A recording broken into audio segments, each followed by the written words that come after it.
I'm not bad. I'm just drawn that way.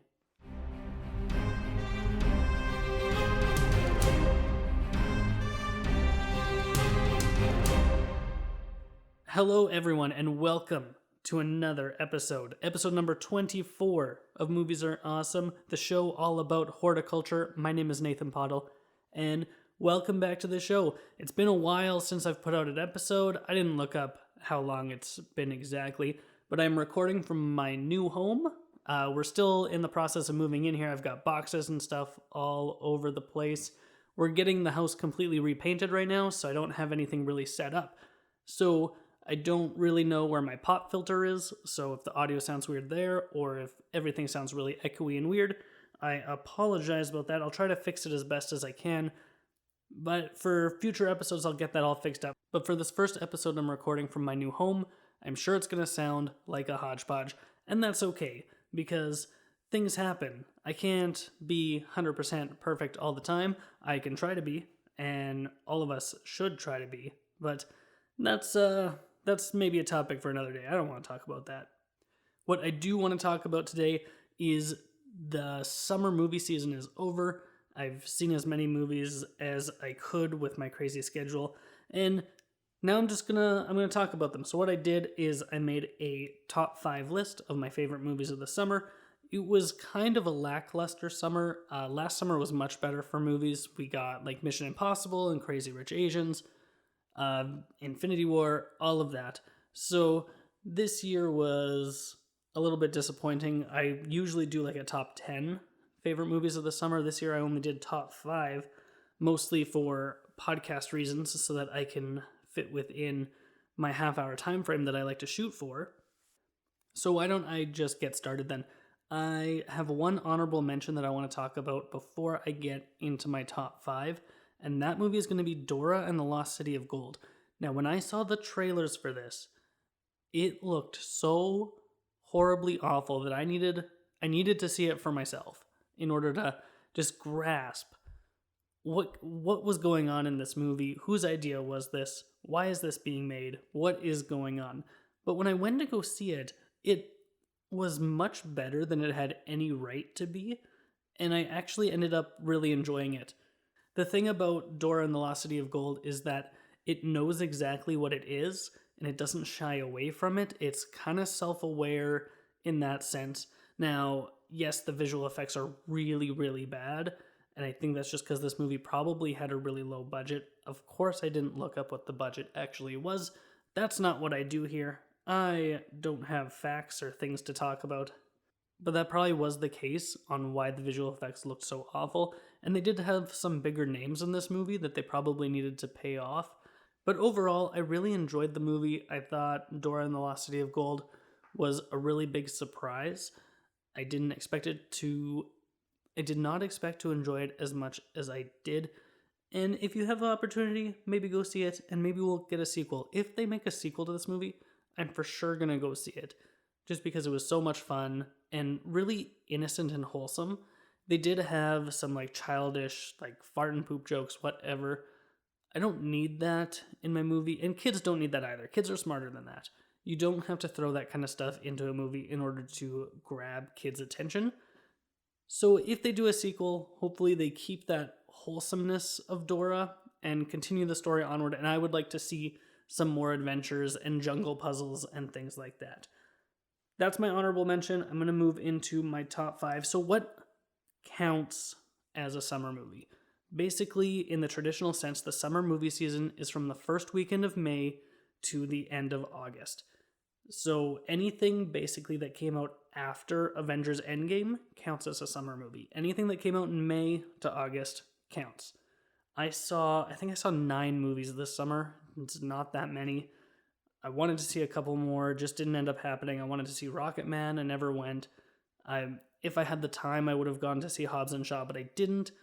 But I also don't really like those Fast and Furious movies much anyway. Why did I bring up? I don't even know. Number 5 on my list was John Wick Chapter 3, Parabellum. This is a crazy high energy, crazy action movie. I did do an entire episode reviewing this movie, so if you want to check that out, go check it out. And that goes the same with a few of these other movies on the list. I did do reviews for most of them already. So just to sum up really quickly, John Wick was a movie that came out of nowhere, and it was really, really good. A strong story and a strong performance by Keanu Reeves, and then it had John Wick 2, which just upped the ante even more, and then John Wick 3 sets it up for a John Wick Chapter 4. And so they built this world of assassins and stuff that I'm just completely fascinated by, and I want to see more of it, and I really enjoyed the third installment of the John Wick franchise. I do wish that it had more of a closed ending and didn't directly set up for another movie, but they're going to make another one because this one made a lot of money, and I'm going to go watch it. And it's as easy as that. I really liked that movie. Another movie that I did not expect to enjoy as much as I did is number 4 on my list, and that is Aladdin. This is, of course, directed by Guy Ritchie and stars Will Smith and, blanking on their names. I did a little bit of notes for each of my movies here on my list, and under Aladdin, I just wrote fun. And it was fun. I really liked it. Especially because it's a movie I didn't expect a lot from, because I like that original one so much. How could it compare? And the changes that they made, some things I'm not on board with, like Jafar is kind of wimpy in this new movie and stuff like that, but like visually and Jasmine's new song and just overall, the movie was entertaining. And that's what I want. I want to be entertained when it comes to a movie like this. With other movies, I want to be more enlightened and to come away from it having learned something.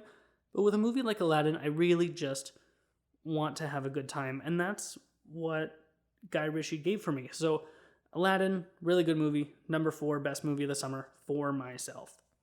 We're already at number 3, moving along kind of quickly here. And that's just because those last two, I already did full episodes for. So go ahead, go check out those episodes for Aladdin and John Wick Chapter 3. Check out those reviews. See kind of more my in-depth thoughts on those movies. This next one came out after I'd already started my summer break. So I'm going to talk about it right now. Number 3 for me is Spider-Man Far From Home. Now, Spider-Man coming into the Marvel Cinematic Universe has just been great. I really liked Homecoming. His introduction in Captain America Civil War is just perfect. And this movie, I don't think it's as good as the other movies featuring Spider-Man in the MCU, but it is really quite good. Jake Gyllenhaal as Mysterio is wonderful. I don't think I've seen a movie where Jake Gyllenhaal hasn't brought his all. He shows up 110%. He's a really good performer. And this movie's no different. He's got a really nice beard. Really nice beard. And Marvel really embraced the look of Mysterio with his fishbowl head and his big cape and flying around.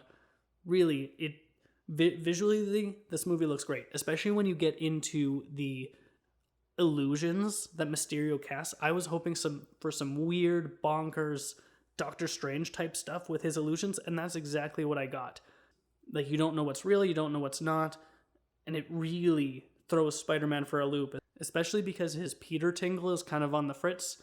If you haven't seen the movie, they have this ongoing joke throughout the film that his spider sense is his Peter tingle, and it's kind of funny the way that they phrase it that way.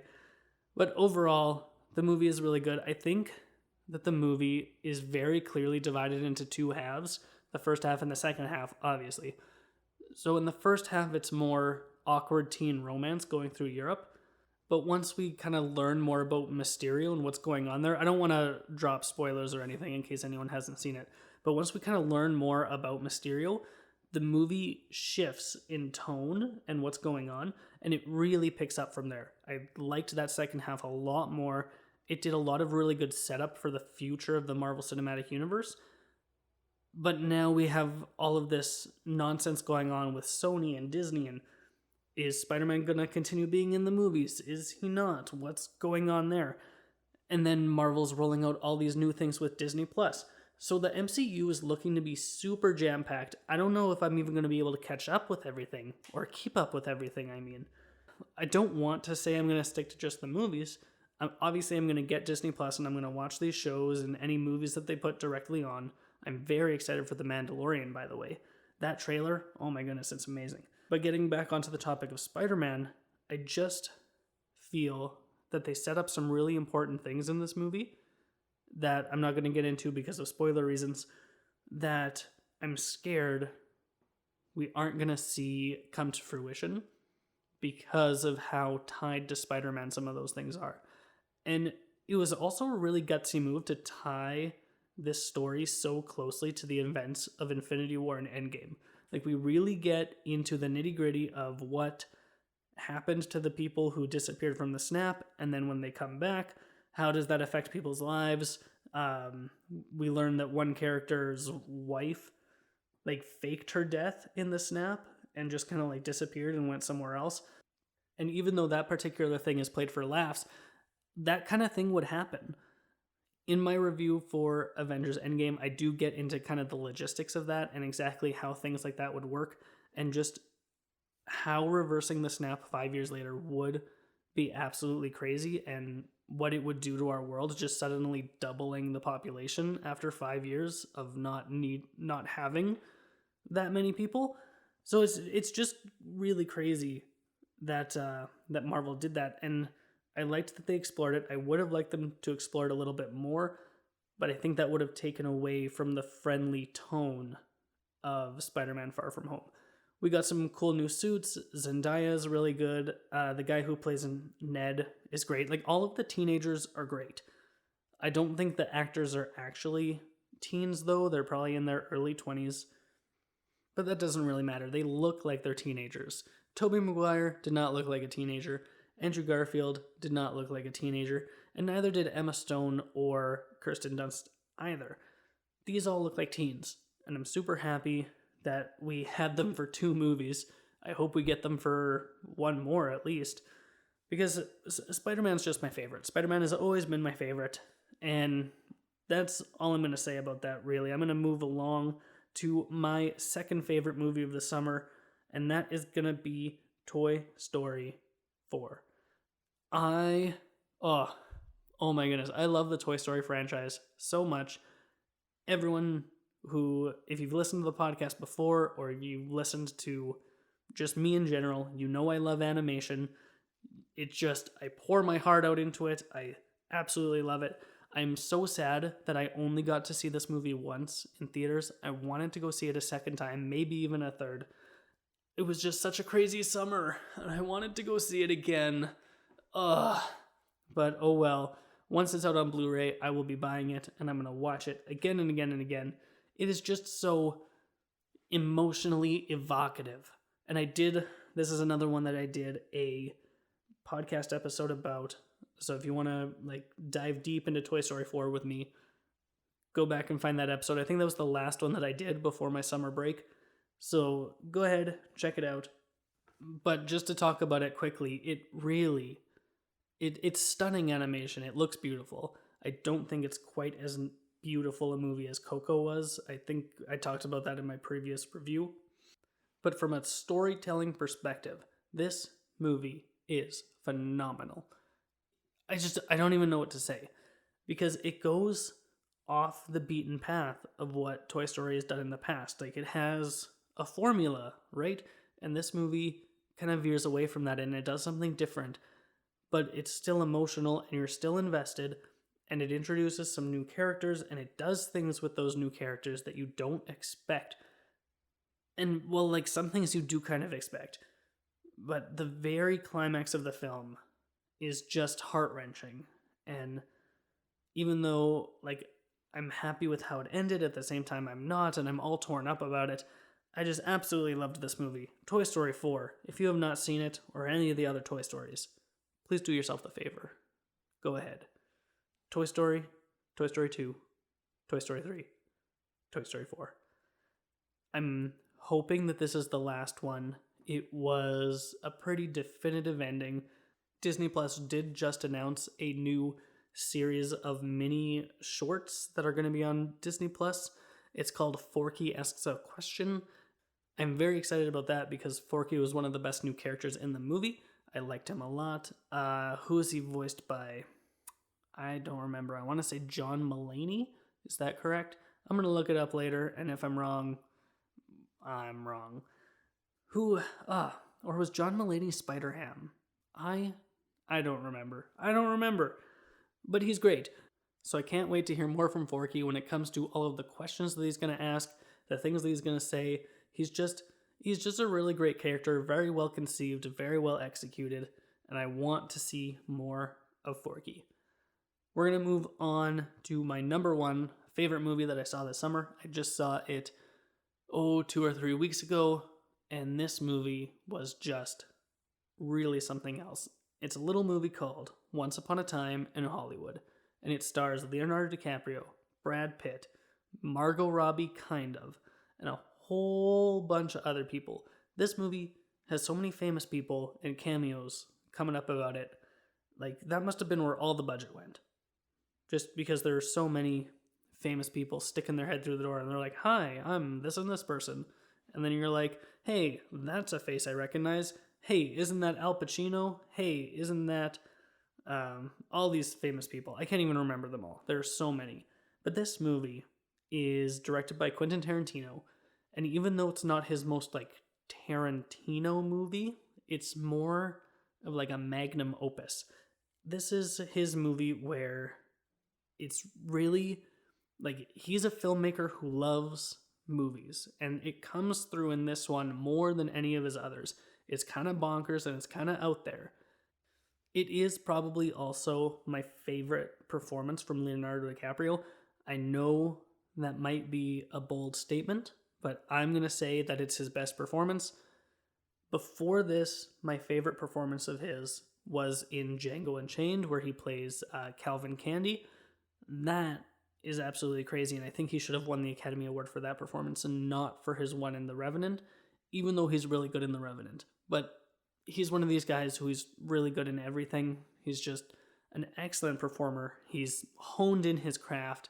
He's a famous name, but at the same time, he really embodies his characters when he gets in front of the camera.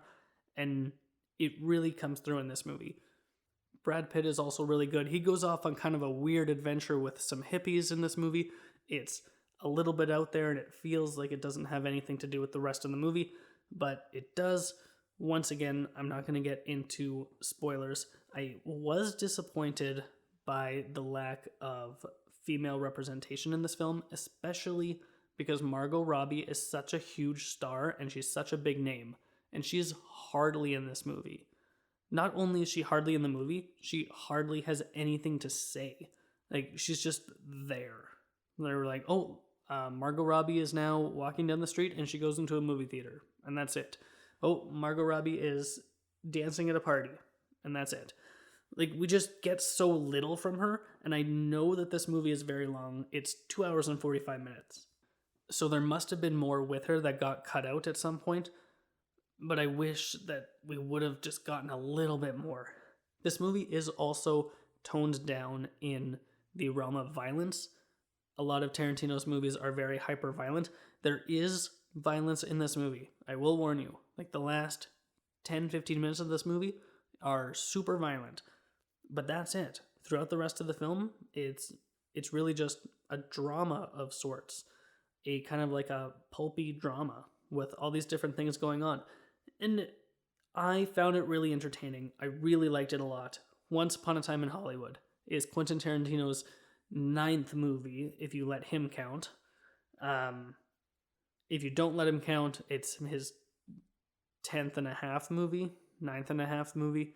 He directed a half movie, but at the same time he counts Kill Bill as one movie, not as two.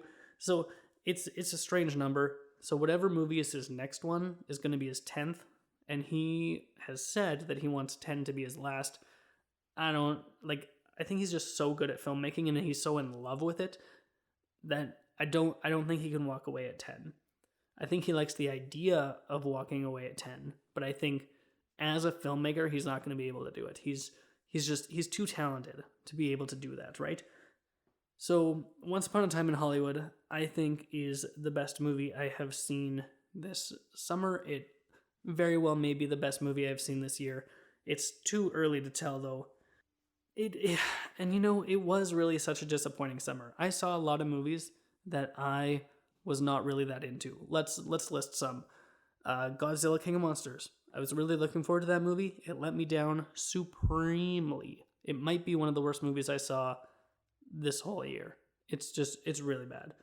I also didn't like The Lion King very much. I am in the minority in this. I will say right now, a lot of people really loved the new Lion King, and it made a ton of money. It is a $1 billion film. I felt it was a complete letdown. I'm not going to get into it because I've had this discussion with a lot of people before, and I just don't want to keep making the same arguments, but it didn't work for me. I didn't, like, visually, it's amazing. It is absolutely groundbreaking achievement in visual effects. If it doesn't win the Academy Award at the end of the year, I will be surprised. The only thing it could maybe have going up against it is Avengers Endgame, and it might only win that just because of its sheer popularity. But when it comes to like the storytelling and some of the choices that they made with The Lion King, it just didn't sit well with me. Didn't like it very much. Aladdin is far better. So if you have a choice between checking out the remake of Aladdin or the remake of The Lion King, I'm going to recommend Aladdin all day long. I really liked it quite a bit. But yeah, The Lion King just let me down. I was not into it. There was another movie that let me down too, I thought, during the summer that I didn't like that much. Can't remember it right now. Must not have been that good if I can't even remember the name of it. Or am I thinking of... No, I'm thinking of Hellboy. And Hellboy came out in like April. Hellboy's not good. That's all I have to say about that. But even though the summer was kind of weak, there are some movies coming out for the rest of the year. I wrote some down that I am really looking forward to. I'm going to list them off right now. How many do I have? 1, 2, 3, 4, 5, 6, 7, 8. 8 movies. There are more that I want to see for sure than just these 8. But from now to the end of the year, these are the ones I'm most looking forward to in order of release date, but I did not write down what those dates were, so I don't know. But this is the order that are coming out in. In September, we've got a little movie called It Chapter 2. Very much looking forward to that one. I liked Chapter 1 a lot, and I'm looking forward to seeing the adults 27 years later and how they're going to fight it. They're going to up the scary factor. This movie is supposedly almost 3 hours long, which is nuts for a horror movie. And the director also came out recently saying that he's working on a supercut of It Chapter 1 and Chapter 2 rolled in together to one movie. And wouldn't that be something? I would sit down and I would watch that, especially if they did what the book does for it, and they go from kids to adults, kids to adults, kids to adults, flashing back and forth within that edit. I think that would just be stellar. I would really like to see that, especially in a theater. So I'm really excited for It Chapter 2, and I'm excited about the prospect of getting a supercut of that movie. Another movie coming out I'm really looking forward to is Joker. Can't remember who it is directed by, but it stars Joaquin Phoenix as the Joker, and it looks crazy and bonkers. There was a new trailer that came out just a few days ago from this recording. Can't remember exactly what happened in that trailer, but I remembered that I really, really liked it, and I'm looking forward to it. We're another horror movie. Why am I liking horror movies so much these days? Maybe because they're making them well. Maybe that's why. They figured it out. Finally. And so now I'm allowed to enjoy horror movies because they're making good ones. Dr. Sleep is a sequel to The Shining, and it takes place like years and years later. And Danny is being played by Ewan McGregor. Ewan McGregor is just killing it. He is popping up in movies all the time. He's going to be in Birds of Prey. He's going to be Obi-Wan again on Disney Plus, just announced. I'm very excited for Disney Plus. That it's not really movie related, but I'm so excited for Disney Plus. I just can't. I just can't even. I just can't wait. Disney Plus, November 12th. I'm going to get it. It's going to be amazing. Maybe I'll do an episode about it, but it's not really movie related unless I watch one of the movies that they release on there. They look like they have some interesting ones. Maybe I'll watch Lady and the Tramp. Maybe I'll watch Noelle. is their Christmas movie. But mostly, I'm excited for their shows that they're going to put on there. But besides the point, Doctor Sleep, starring Ewan McGregor, comes out later this year. Be there if you're a fan of The Shining. Moving on, another animated movie. We get Frozen 2. I like the first Frozen. I don't think it's as good as a lot of people think it is, but it's still an enjoyable film. I'm looking forward to the second one. I really enjoy Norse mythology, and so it's looking that this movie is kind of diving into that a little bit more. We get like giants and magic and things like that. So Frozen 2, it also looks stunning. Like, yeah, every time an anime movie comes out, I just talk about how good it looks. But that's just because we've come so far from the old days of animation. But like, some old movies look really good too. Like, I have on Blu-ray Snow White and the Seven Dwarfs. I've talked about this before, but I watched it on a movie screen and it just looked amazing. It just looked so good. Older movies can be beautiful too, I guess is what I'm trying to say. But new movies can really utilize older technology and also look great. Why am I talking about this? You don't care. I care, but I was about to say that I didn't care, but I do in fact care quite a bit. Another movie I'm super looking forward to. It's called A Beautiful Day in the Neighborhood. It's about Mr. Rogers, and it stars Tom Hanks as Fred Rogers. And it looks amazing. It looks great. Can't wait. I really, really love Tom Hanks. I think he might be my favorite actor of all time. And he's super famous and super recognizable, but when he's in a movie, I'm not looking at Tom Hanks, I'm looking at whoever he's playing. It's like, oh, that's Walt Disney. Oh, that's the guy who's not the captain anymore. Oh, that's the guy who's trapped on a beach. Oh, that's the guy who's saving Private Ryan. He's just so good.